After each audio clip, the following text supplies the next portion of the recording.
बोलिए श्री सीताराम जी महाराज की जय जयकार हो। बोलिए श्री रामायण महारानी की जय जयकार हो। बोलिए श्री वाल्मीकि जी महाराज की जय जयकार हो। बोलिए श्री गोस्वामी तुलसीदास जी महाराज की जय जयकार हो। बोलिए श्री सब संतन की जय जयकार हो। चलते हैं श्री रामायण महारानी की ओर।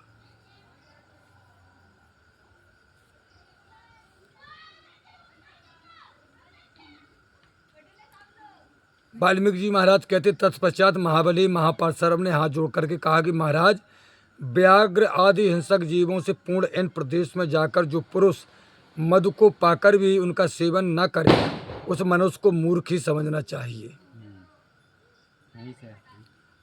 यही तो था। अपने शत्रुओं का नाश करने वाले ईश्वर हैं, फिर भला आपका भी ईश्वर यानी स्वामी कौन हो सकता है? महापार्श्व ने कहा, आप शत्रुओं का तिरस्कार कर सीता के साथ बलात्कार से रमण करें। प्रश्न कहता है, महाराज आप कुक्कुट की भांति सीता पर झपट कर उससे भोग कीजिए। आप भली प्रकार अपनी इच्छा पूर्ण करें। इच्छा पूर्ति के पश्चात फिर आखिर भाई कैसा? यदि किसी प्रकार का किसी ओर से कोई भय उपस्थित हुआ भी तो उसका समुचित प्रबंध किया जाएगा। ये प्रश्न ने कहा, प्रश्न मंत्री ने कहा।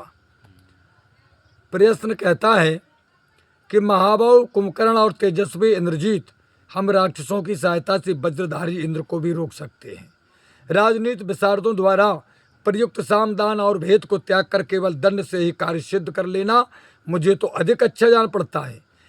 हे महाबाहो महाबली, यहाँ आपके जो भी शत्रु आएंगे उन्हें हम शस्त्रों द्वारा बस में कर लेंगे। ये महापार्श्व ने कहा। निसंदेह आप इसे सच मानिए। महापार्श्व के उक्त वचनों को सुनकर के हर्षित होकर के राक्षस रावण उसकी प्रशंसा करके उससे इस प्रकार कहने लगा कि हे महापार्श्व, बहुत दिन पूर्व की एक गुप्त घटना मैं तुम्हें सुनाता हूँ। अब कहानी वही है। एक बार मैंने पुंजकिसला नाम की अप्सरा को आकाश मार्ग से पितामह माँ ब्रह्मा के यहाँ जाते हुए देखा। मैंने वह मेरे भय से लुक छुप कर जा रही थी। अग्निशिखा के समान देदीप्यमान उस सुंदरी अप्सरा को देख करके मैं काम से वशीभूत हो गया, रावण कहता, और उसे वस्त्रहीन कर मैंने उससे बलात्कार किया। रावण कहता कि मैंने उस अप्सरा से बलात्कार किया, वस्त्रहीन करके किया बलात्कार। तत्पश्चात वह अप्सरा कुमलाई हुई कमलनी की भांति ब्रह्मलोक में पहुंची। जब वह ब्रह्मा जी के पास पहुंची तो उन्हें सभी बातें मालूम हुई। उसने जिससे कुपित होकर के पितामह ब्रह्मा जी ने मुझे श्राप दे दिया। रावण कहता, क्या श्राप दिया?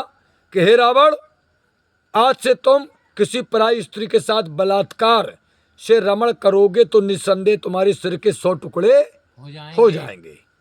इस प्रकार उस श्राप से डरकर मैं सीता को अपनी सैया पर बलपूर्वक नहीं ले आ सकता हूँ। रावण कहता है, पितामह ब्रह्मा जी का श्राप लगा है।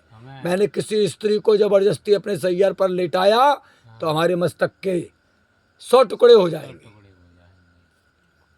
रावण कहता, समुद्र के समान मेरे वेग और वायु के समान मेरी गति को न जानने के कारण ही राम सेना लेकर मेरी ओर बढ़ा चला आ रहा है। रावण कहता कि हे मंत्रियों, इस प्रकार पर्वत की गुफा में सोए हुए सिंह और सोते हुए काल के समान उन्होंने मुझे छेड़ा है। 2 जीव वाले भयंकर सांप के समान संग्राम में छुटे हुए मेरे बाणों को राम ने कभी नहीं देखा। अभी हमारे बाण जब संग्राम में चलेंगे, रावण कहता है, तो बोले सांप की तरह चलेंगे। वो राम ने नहीं देखे अभी। रावण कहता है, इसी से वह चला रहा है लंका पर, उसे मालूम नहीं अभी, किंतु मैं अपने धनुष से छूटे हुए सैकड़ों वज्र सरीखे बाणों से उसे भस्म कर डालूंगा, राम लक्ष्मण को। रावण कहता है, जिस प्रकार सूर्य उदय होते ही नक्षत्रों की कांति को नष्ट कर देता है, उसी प्रकार मैं अपनी सेना के साथ बढ़कर उसकी समस्त सेना को नष्ट कर दूंगा। रावण कहता, सहस्त्र नेत्रों वाले इंद्र और वरुण भी संग्राम में मेरे समक्ष नहीं ठहर सकते हैं। बोले रावण कहता, मैंने इन भुजाओं के बल पर ही तो कुबेर से सुरक्षित इस लंकापुरी को जीता था। बोले इसी भुजाओं से गिरधर दाने मारे हमने। रावण कहता, बोले हाँ गिरधर दाने मारे। बोले अपने भाई को सताया। पराय पूछ से लड़ोगे जब पता चलेगा। अब पराय पूछ से विधेय हो रावण का तुम। अब तुम्हें पता चलेगा कि क्या होता है पराय पूछ से।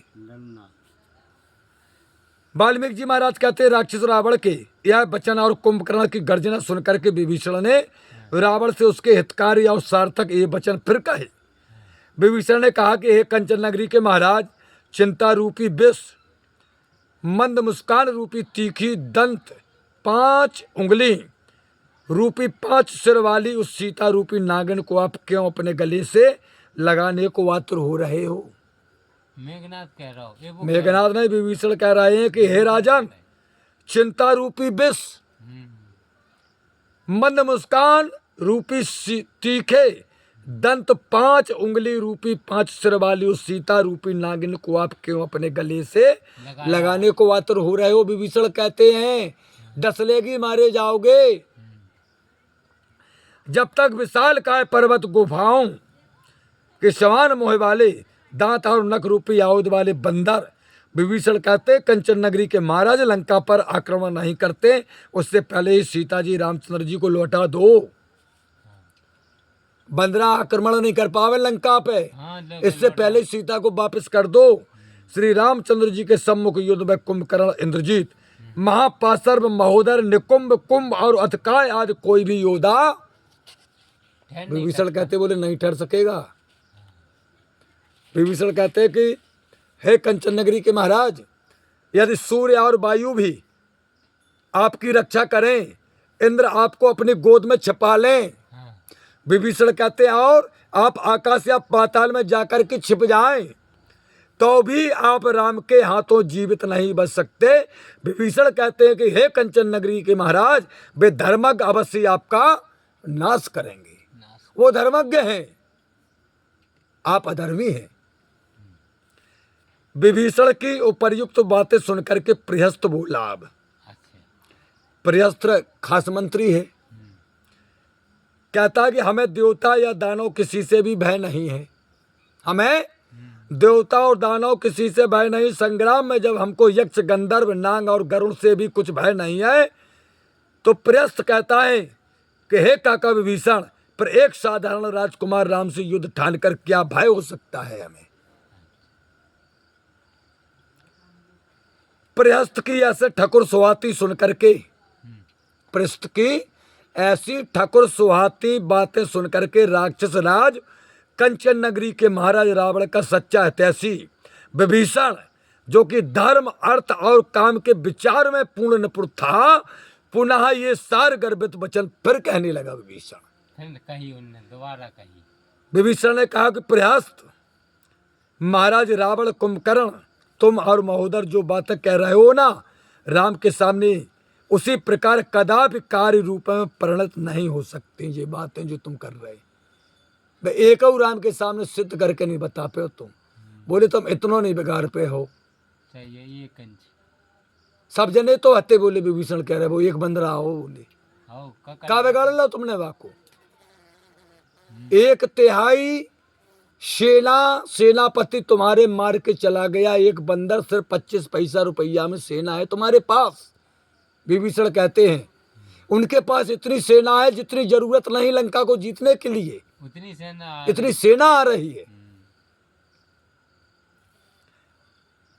विभीषण कहते हैं कंचन नगरी के महाराज, जिस प्रकार की पापी पुरुष कभी स्वर्ग में नहीं जा सकता। विभीषण कहते हैं कि हे प्रहस्त, राम सब प्रकार के कार्यों में कुशल हैं, मैं तुम या और कोई दूसरा राक्षस उनके मारने में सफल नहीं हो सकता। विभीषण कहते हैं कि हे प्रहस्त, उनको परास्त करने में हम सब उसी प्रकार असमर्थ हैं। विभीषण कहते हैं जिस प्रकार कि नौका के बिना समुद्र पार होना असंभव है। विभीषण कहते हैं श्री रामचंद्र जी धर्म को ही प्रधान मानते हैं। बोले और किसी को प्रधान नहीं मानते हैं। किसको प्रधान मानते हैं? धर्म को प्रधान मानते हैं। इक्ष्वाकु वंश में उनका जन्म हुआ है। किस वंश में? इक्ष्वाकु वंश में। वह महारथी हैं, सामर्थ्यवान हैं। उन्होंने विराट खर और दूसरे आदि वीर राक्षसों को बात ही बात में, चुटकी ही चुटकी में विभीषण कहते हैं उड़ा दिया है।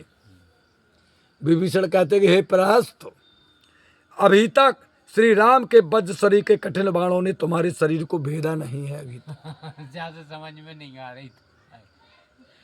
सही बात। इसलिए तुम्हारे समझ में नहीं आ रही। हाँ, सत्य बात। इसी से तुम ऊल जलूल बक रहे हो। विभीषण बोले प्रहस्त से, फालतू की बातें कर रहे। हाँ, बोले जब तो मामा मारी से पूछते क्या गुजरी उनकी, का गुजरी उनसे। सही बात है। वज्रो वत प्राणांतर राम बाण जब तक तेरे शरीर में, विभीषण कहते ना घुसे, तू तभी तक बढ़ बढ़कर बातें कर ले प्रहस्त। बस अब जब तक तेरे शरीर में भगवान के बाण नहीं घुसे, जब तक तू चाहे जितने बड़बड़ा ले, बढ़ चढ़ करके बात कर ले।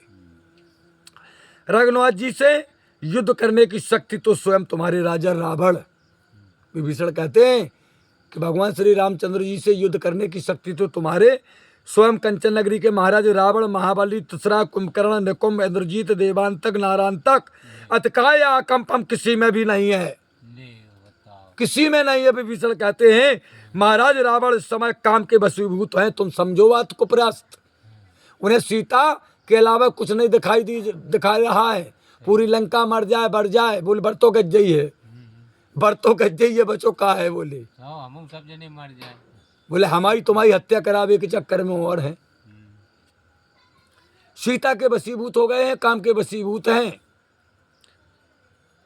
विभीषण कहते हैं इसी से सोच विचार कर कार्य नहीं करते हैं, और तुम्हारे समान खुशामदी मंत्री राक्षसों से विनाश के लिए इनकी सेवा में तत्पर तैयार हैं। बोले तुम जैसे कि राक्षसों का विनाश हो जाए, बस हम तो अपने राजा की बात मानेंगे, वो ही सलाह देंगे। विभीषण कहते हैं सहस्त्र मुख वाले विशालकाय भयंकर सांप ने बलपूर्वक राजा रावण को पकड़ लिया है। बोले हाँ, विभीषण कहते हैं सहस्त्र मुख वाले विशालकाय भयंकर सांप ने, जिसके 100 मुंह हैं, भयंकर सांप के, बोले बलपूर्वक राजा रावण को पकड़ लिया है। अत्याव सब लोग मिलकर उससे उनकी रक्षा करो। लक्ष्मण रूपी समुद्र में डूबते हुए तथा राम रूपी पाताल के मुख में गिरते हुए राजा रावण की तुम सब लोग मिलकर के प्राण रक्षा करो। अब समझा दो। विभीषण कहते हैं मैं तो राक्षसों सहित सारे नगर और बंधुओं सहित स्वयं महाराज रावण के हित के लिए अपनी यही अर्थात सम्मत देता हूँ कि श्री रामचंद्र जी को सीता लौटा दी जाए। सच्चा मंत्री वही होता है, विभीषण कहते हैं, जो शत्रु की ओर अपनी शक्ति को समझकर, जो शत्रु की और अपनी शक्ति को समझकर, यानी अपने और शक्ति, शत्रु की शक्ति दोनों को समझकर तथा दोनों पक्षों की स्थिति, हानि और वृद्धि की, यानी बूढ़ों के विचार करके स्वामी के हित की बात कहे, वही सच्चा मित्र है, मंत्री है, वो सच्चा मित्र है। अब बृहस्पति के समान मेधावी विभीषण के वचनों को सुनकर के महापराक्रमी इंद्रजीत बोला। इंद्रजीत बोले सुनो चाचा जी, अत्यंत भीरु पुरुषों के से ये निरर्थक वचन आप क्यों कर रहे? हमारे कुल में आप जैसे कायर और डरपोक का उत्पन्न होना बोले बड़ी लज्जा की बात है। इंद्रजीत कहता है कि सुनो कक्का, नीच कुलोत्पन्न प्राणी भी इसी कायरता पूर्ण बातें नहीं कर सकते हैं। जो नीच कुल में जन्म लेते हैं वो भी नहीं करते, ऐसी कायरता वाली बात है जो तुम कर रहे। इंद्रजीत ने कहा कक्का, हमारे वंश में तो आप ही बल, वीर्य, पराक्रम, धैर्य, सूरवीरता और तेज से रहते हैं। बोले तुम्हारे पास कछु नहीं है, ना बल, ना पराक्रम, ना कछु। इंद्रजीत कहता कक्का, वे तुझ मानव और पशु महाबली राक्षसों के समक्ष क्या वस्तु है? हमारे यहाँ का तो एक छोटे से छोटा तुच्छ राक्षस भी उन दोनों को सरलता पूर्वक मार सकता है। राम लक्ष्मण को? हाँ, राम लक्ष्मण को इंद्रजीत कह रहा है। इंद्रजीत कहता कि चाचा श्री, फिर आप हम लोगों को उनसे क्यों डरवा रहे हैं? बोले क्यों फालतू में डरवा रहे हैं, भय घुसेर रहे वहाँ। हाँ, इंद्रजीत कहता कक्का, मैंने तीनों लोकों के स्वामी परम पराक्रमी इंद्र को भी स्वर्ग से च्युत करके कैद कर लिया था। बोले समझो कक्का हम कितने बलवान हैं। इंद्रजीत कह रहे हो तुम फालतू में हमें डरवाए रहे। इंद्रजीत कहता कि कक्का मेरे आक्रमणों से भयभीत हुए देवता दिशाओं में भाग गए थे। बोले सब देवता दिशा में भाग गए। मैंने जोर जोर से चिल्लाते हुए ऐरावत को भी पकड़कर पृथ्वी पर पटक दिया था। कक्का तुम्हें मालूम नहीं है, तुमने देखो नहीं है। इंद्रजीत कहता कि हे चाचा, और अपने अपार बल से उसके दांत उखाड़कर सब देवताओं को हरा दिया था मैंने। इंद्रजीत कहता मैं अपने पराक्रम से सबको संतृप्त कर सकता हूं, फिर भला मैं क्या उन साधारण राजकुमारों को नहीं मार सकता हूं। इंद्रजीत कहता कि हे चाचा श्री महाबली वाल्मीकि जी कहते हैं कि महाबली इंद्रजीत के यह वचन सुनकर के शस्त्रधारियों में श्रेष्ठ विभीषण ने एक गंभीर वचन कहे। अब विभीषण ने कहा कि भैया तुम अभी बालक हो बेटा, इंद्रजीत से कि बेटा अभी तुम बालक हो, तुम्हारी बुद्धि अपरसक है, तुम्हें कभी हिताहित का ज्ञान नहीं है, किसमें हमारा हित है किसमें हमारा अनित है, अभी तुम बच्चे हो। विभीषण ने कहा कि बेटा तुम अभी कर्तव्य अकर्तव्य का यथार्थ निर्णय नहीं कर सकते कि तुम्हारा क्या कर्तव्य बनता है, बच्चे हो। विभीषण ने कहा इंद्रजीत इसी से अपना नाश करने के लिए तुम बहुत सी निस्सार बातें बक चुके हो, तुमने ऐसी बातें बकी हैं हे इंद्रजीत की जिसमें तुम्हारा नाश होगा। इंद्रजीत तुम पुत्र होते हुए भी रावण के शत्रु हो। विभीषण कहते हो कैसे पुत्र हो तुम अपने पिता के रावण के, तुम पुत्र नहीं तुम शत्रु हो। तुम राम द्वारा इस प्रकार रावण के विनाश की बात सुनकर के भी उसका समर्थन करते हो, कैसे पुत्र हो। निश्चित है कि तुम्हारे पिता का सर्वनाश होने वाला है और तुम अपने पिता का पक्ष रखते हो, समर्थन करते हो, कैसे पुत्र हो, तुम पुत्र नहीं हो। विभीषण कहता है कि हे इंद्रजीत तुम दुष्ट बुद्धि वाले हो, तुम और तुम्हें यहाँ सम्मत देने के लिए लाने वाला व्यक्ति भी वध के योग है, और तुम और जो तुम्हें यहाँ लाया था सलाह देने के लिए बोले वो भी वध के योग है। सलाहकारों की सभा में दुष्ट बुद्धि बालक के लिए कोई स्थान नहीं होता। विभीषण बोले जहां पर सज्जनों की सभा लगी हो वहां पर दुष्ट प्रवृत्ति वाला अगर कोई आ जाए बोले उसकी जगह ही नहीं। अगर वो आ जाएगा कहीं पंचायत लगी हो और दुष्ट प्रवृत्ति वाला आ जाए तो वो पंचायत न पढ़ने नहीं देता महाराज। विभीषण कहते हैं कि उसका आना ही नहीं चाहिए। आना ही नहीं चाहिए, सही बात। कौन लाया तुमको, जो लाया है वह भी वध के लायक है। ठीक। विभीषण कहते हैं कि इंद्रजीत तुम मूर्ख हो, तुम किसी विषय पर गंभीरता पूर्वक विचार करने के सर्वदा अयोग्य हो। नम्रता तो तुम्हें छू तक नहीं सकती। बोले तुम्हारे अंदर जरा भी नम्रता नहीं है, तुम्हारा स्वभाव उद्दंड और तुम्हारी बुद्धि दूषित है। विभीषण कहते हैं तुम्हारा मन तुम्हारे बस में नहीं है इंद्रजीत, तुम्हारा मन भटका हुआ है, इसी से तुम बालकों की भांति ऐसी व्यर्थ की बातें बक रहे हो, लक्ष्मण की बातें कर रहे हो, तुम युवराज हो। विभीषण कहते हैं युद्ध भूमि में काल रूपी यमदंड के समान भयंकर श्री रामचंद्र जी के बाणों का प्रहार सहन करने की किसी में सामर्थ्य नहीं है इंद्रजीत कि जो राम के बाणों का सामना कर ले। अतः हम लोग देवी सीता को धन रतन आभूषण दिव्य वस्त्र, विभीषण कहते बेटा इंद्रजीत, और विचित्र मणियों के सहित श्री राम जी की भेंट करके ही शोक रहित होकर के इस नगर में रह सकते हैं, वरना सर्वनाश निश्चित है। रावण काल के वशीभूत हो रहा था, इसलिए उसने विभीषण के हितकर वचन सुनकर भी उनसे कठोरतापूर्ण कठोर वचन कहे। हाँ। रावण कहता है विभीषण शत्रुवार क्रोधित सर्प के साथ रहना तो संभव है, किंतु शत्रु पक्षपाती मित्र के साथ रह सकना कदापि संभव नहीं। रावण कहता विभीषण मैं सजातीय बंधुओं का स्वभाव भली प्रकार जानता हूं, जो हमारे बिरादरी के हैं सबका स्वभाव जानता हूं। अपनी जाति वाले सजातियों पर विपत्ति आने पर बड़े प्रसन्न होते हैं। बोले जब जाति वालों पर विपत्ति आ जाती तो बोले बहुत प्रसन्न होते हैं जाति वाले, हम सब स्वभाव समझते हैं। जाति वाले अपने से श्रेष्ठ कार्यों में सहयोग देने वाले वैद और धर्मात्मा का अपमान सदैव करते रहते हैं।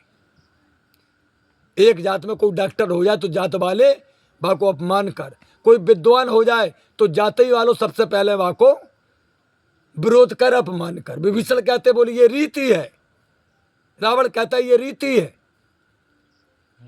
रावण कह रहा विभीषण से, रावण कहता कि मैं सजातियों की नीति को जानता हूं और सजातीय वीर पुरुष का तिरस्कार भी करते हैं। अगर बिरादरी में एक पहलवान हो जाए या वीर है काऊ में तो बिरादरी बा को अपमान कर, बा को संग नहीं दे।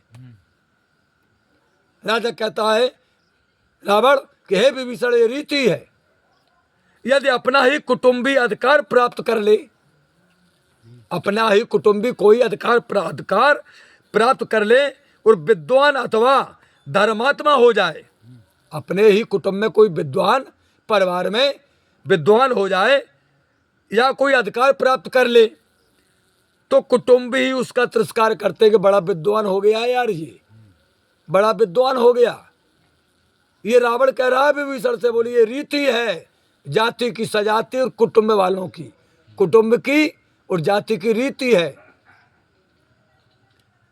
रावण कहता विभीषण सजातीय बड़े दुष्ट होते हैं, सजातीय बड़े दुष्ट होते हैं, इनका हृदय कभी साफ नहीं होता। बोले सजातियों का हृदय कभी साफ नहीं होता, बड़े दुष्ट होते हैं, इनसे सदा ही भय की आशंका बनी रहती है। गंदा आत्मा रहता है। हाँ बोले इनसे सदा भय की आशा रहती है सजातियों से। सुना जाता है, रावण ने कहा कि विभीषण सुना जाता है कि एक बार पदम वन में हाथ में फंदा लिए हुए कुछ व्यक्तियों को आते देखकर हाथियों ने कहा था कि हमें अग्निपाश या किसी अन्य प्रहार के अस्त्र से कोई भय नहीं है। एक वन में, पदम वन में हाथियों ने कहा था कि हमें कुछ व्यक्तियों से कि हमें अग्नि पास या अन्य प्रकार के शस्त्र से कोई भय नहीं, किंतु निर्दय स्वार्थी अपने ही ये जाति भाई हमारे शत्रु हैं। बोले हाथियों ने कहा था। बोले जानवरों ने कहा, ये जानवरों की शिक्षा है, क्योंकि यही हमारे पकड़े जाने का उपाय बतला देते हैं। बोले हाथी कह रहे पकड़, हाँ हाथी कह रहे जो पकड़वे वाले हाथ में फंदा लाए आदमी, उनसे कह रहे भैया तुम्हारा कसूर नहीं है हमारे पकड़वावे में। बोले हमारे जातीय वाले हैं ना, बोले उनको कसूर है, हाथियां को बेविधि बता देत, ऐसो पकड़ो जात। ग्रामों में सबकी प्रसन्नता की वस्तु, सजाती में भय और स्त्रियों में चापल्य और ब्राह्मणों में तप सदा रहता है। तप अतः मैं तो जाति भय को ही सब भयों में प्रधानता देता हूँ। रावण बोला। रावण बोला हमें काऊ को भय नहीं है, सबसे ज्यादा जितो जात वालन को है। सीधी सीधी बात, ना हाथी को डर, ना सांप को डर, दुश्मन को डर नहीं है। रावण बोला विभीषण हमें अगर डर है तो सजाती और कुटुंब जनी का, जो कुटुंबी हैं बोले उनका हमें उनका डर, परिवार का डर है, परिवार वालों का डर है। आज सारे संसार में मेरा सम्मान है, रावण कहता है। बोले समस्त संसार में मेरा सम्मान है, मैं ऐश्वर्यवान कुलीन और शत्रुओं का नाश करने में समर्थ हूँ। रावण कहता कितने बड़े ऐश्वर्य पराक्रम रहे। बोले हम सबको परास्त करने में समर्थ हूँ, इसलिए यह सब बातें तुम्हें नहीं सुहाती हैं विभीषण। हमारी बड़ाई, हमारी अच्छाई, हमारा पराक्रम, हमारा ऐसाराम, हम लंका के राजा हैं और तुम हमारे भैया हो तो तुम्हें जलन हो विभीषण, इसलिए तुम बहका रहे हो, तुम्हें अच्छा नहीं लग रहा। ये रावण ने कहा। ये सोची बात, रावण ने ये सोचा।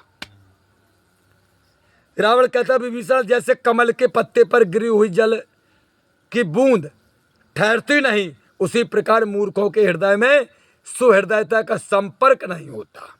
जैसे वर्षा ऋतु में गरज कर वर्षा करने वाले बादल शरद ऋतु में पानी की बूंद भी नहीं छोड़ते, उसी प्रकार मूर्खों के हृदय में सुहृदयता भी अधिक नहीं ठहरती। जैसे हाथी स्नान के पश्चात धूल उछाल करके अपने शरीर को गंदा कर लेता है, रावण कहता है कि हे भाई विभीषण उसी प्रकार दुष्ट जनों की मैत्री, दुष्ट जनों की दोस्ती कलुषित होती है, बोले कलेशकारक होती है। बोले रावण कहता कि हे कुल कलंक विभीषण, कलंक कहते हैं। अब कहा रावण ने कि हे कुल कलंक विभीषण, तुझे धिक्कार है, यदि तेरे स्थान पर कोई दूसरा व्यक्ति ऐसी बातें कहता तो वह अब तक कदापि जीता ना बचता, बोले मारा जाता। ऑर्डर दे देता। हाँ, रावण भड़क गया। रावण, अब वाल्मीकि जी कहते हैं कि न्यायपूर्ण सलाह देने वाले विभीषण से जब अन्यायी रावण ने ऐसी कठोर बातें कही तो वह अपने साथी 4 राक्षसों के साथ हाथ में गदा लिए हुए उछलकर आकाश में पहुंच गए विभीषण। अब ठीक आज की कथा का समापन है। यहाँ तो लाइट जलाओ, फिर लाइट कहाँ धरी? समापन कर दें। हाँ, लाइट हे प्रभु आनंद दाता, ज्ञान हमको दीजिए, सिर गुसारे दुर्गुणों से दूर हमको कीजिए, लीजिए हमको शरणों में, हम सदाचारी बने, ब्रह्मचारी धर्म रक्षक, वीरो व्रतोदारी बने। यह कार्य जो मैंने उठाया आप ही की आस से, ऐसी कृपा हो नाथ की जो पूर्ण होवे दास की, दीनानाथ अनाथ का भला मिला संयोग, यदि आप तारो नहीं तो हंसी करेंगे लोग। लखन सिया राम चंद्र शंकर हरिओम, जय जय सिया राम, जय जय हनुमान हरि की जय जयकार हो। बोलिए श्री रामायण महारानी की जय जयकार हो। बोलिए श्री वाल्मीकि जी महाराज की जय जयकार हो। बोलिए गोस्वामी तुलसीदास जी महाराज की जय जयकार हो। बोलिए हनुमान हरि की जय जयकार हो। बोलिए श्री सीताराम जी महाराज की जय जयकार हो। बोलिए श्री राधा रानी सरकार की जय जयकार हो। बोलिए सतगुरुदेव भगवान की जय जयकार हो। सब संतन की जय जयकार हो। सब भक्तन की जय जयकार हो। अपने अपने माता पिता भाई बंधु गुरु भगवान की जय जयकार हो।